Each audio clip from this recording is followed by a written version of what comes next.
नमस्कार भक्तों, कैसे हैं आप। दोस्तों, जब भी हम श्री राम के बारे में सोचते हैं तो हमारे मन में उनकी एक सौम्य और शांतिचित छवि उभर कर आती है।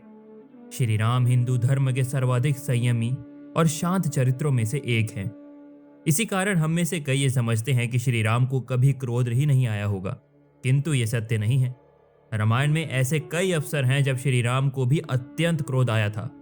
निसंदेह श्री राम स्वभाव से शांत और क्षमाशील थे, किंतु वे एक क्षत्रिय भी थे। सही समय और अवसर पर क्रोध करना भी क्षत्रिय का एक लक्षण होता है। रामायण और विशेषकर महाभारत में हमें ऐसे कई क्षत्रिय मिलते हैं जिन्होंने सही अवसर पर क्रोध कर धर्म की रक्षा की। श्री राम भी कोई अपवाद नहीं है। दोस्तों, आज हम आपको भगवान श्री राम के ऐसे कुछ दुर्लभ अवसरों के बारे में अवगत कराएंगे हमारी होली एजुकेशन की एक्सपेक्ट वीडियो के माध्यम से। रामचरितमानस के बालखंड में काकभूषुंडी का वर्णन है। जब वे बाल रूपी श्री राम की रोटी लेकर उड़ जाते हैं, तब श्री राम क्रोध में अपनी लीला दिखाते हैं और अपने हाथ को तीनों लोकों में व्याप्त कर लेते हैं, जिस पर काकभूषुंडी को उनकी वास्तविकता का ज्ञान हो जाता है और वो उनकी शरण में आ जाते हैं। जब स्वयंवर में श्री राम के धनुष भंग करने पर परशुराम क्रोध में वहां आते हैं, तो श्री राम अत्यंत विनम्रता से उन्हें शांत करते हैं। किंतु जब परशुराम उन्हें वैष्णव धनुष पर बाण चढ़ाने को कहते हैं, तब श्री राम तनिक क्रोध में संधान कर कहते हैं कि अब परशुराम बताएं कि वे उस बाण से क्या नष्ट करें, उनकी मन की गति से भ्रमण की शक्ति को या उनके पुण्य से अर्जित लोकों को। तब परशुराम जी उनसे पुण्य लोक को नष्ट करने को कहते हैं।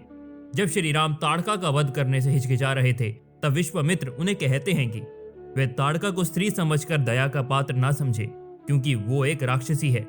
तब श्री राम क्रोध में आकर एक ही बाण से ताड़का का वध कर देते हैं। ऐसा ही क्रोध वे ताड़का के पुत्र मारीच के दलन एवं सुबाहु के वध के समय करते हैं।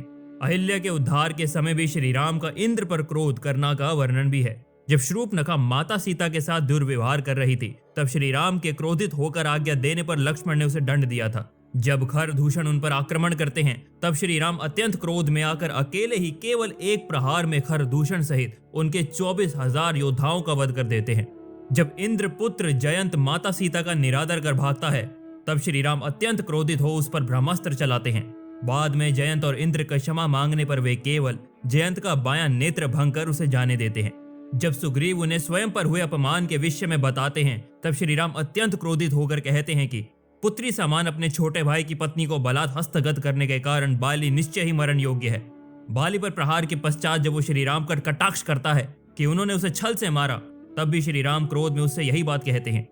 जब सुग्रीव अपना वचन भूल भोग विलास में लिप्त हो जाता है, तब श्री राम क्रोधित होकर लक्ष्मण को उसे चेताने किष्किंधा भेजते हैं और कहते हैं कि वो सुग्रीव को सूचित कर दे कि बाली के प्राण लेने वाला बाण अभी भी उनके तरकश में है, और साथ ही वो मार्ग भी बंद नहीं हुआ जिससे बाली स्वर्ग गया है।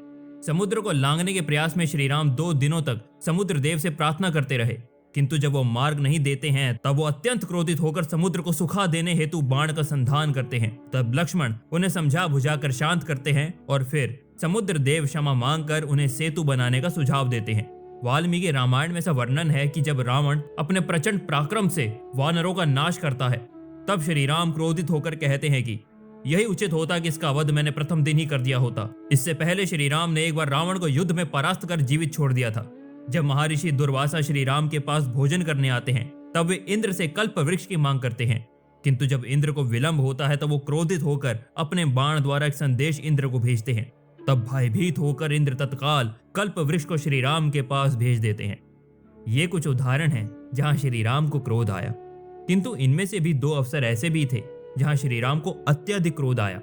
एक तो समुद्र द्वारा मार्ग ना देने पर, एवं दूसरा जयंत द्वारा माता सीता के अपमान पर। हालांकि श्री राम को क्रोध बहुत कम आता है और वे बहुत जल्दी शांत भी हो जाते हैं, इसीलिए उन्हें क्रोध को जीतने वाला भी बताया गया है। इस बारे में आपकी क्या राय है, हमें कमेंट में जरूर बताना। और अगर आपको ये वीडियो पसंद आया हो तो वीडियो को लाइक करो, शेयर करो, और ऐसे ही मजेदार वीडियोस को देखने के लिए हमारे फेसबुक पेज को फॉलो करो और हमारे यूट्यूब चैनल को सब्सक्राइब करके बेल आइकन दबाना मत भूलना। जय श्री राम।